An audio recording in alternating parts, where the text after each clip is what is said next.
Are you up at 3 a.m. on a regular basis? Well, this is common. It's not normal and certainly not desirable. But there are things that cause this that you can correct, and you can often get back to sleeping a full night. So what are the common causes of waking up at 3 a.m.? I would say number one is low adrenal function.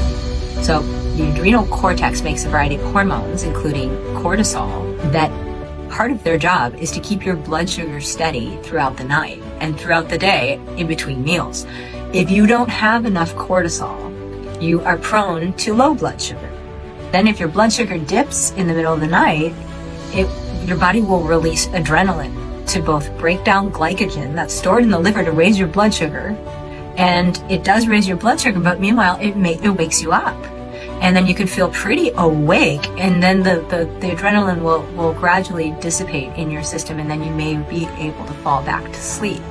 But unfortunately, what can happen is that your blood sugar will dip again later, and your body will release adrenaline again. And so if you find that you wake up at 3 in the morning and you lie awake for an hour, and then you have kind of a light or more fitful sleep the rest of the night, think low adrenal function.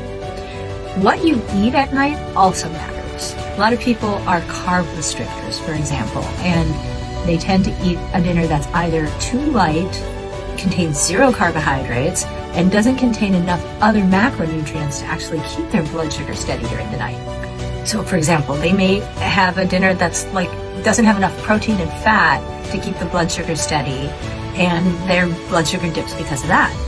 Now, on the flip side, you could also have people that eat way too many carbs at night.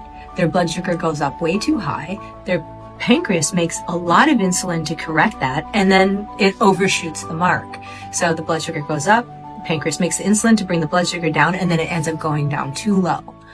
That drop in blood sugar causes the body to release adrenaline, which raises the blood sugar again. I would say those are the two most common things that I see, but you also can have low estrogen if you're a female, or low testosterone as a male. So the low estrogen can cause hot flashes or night sweats, and a woman will wake up from that, and then she may lie awake for a while before she falls back to sleep again. Men can have similar symptoms from testosterone deficiency. So I would consider these things.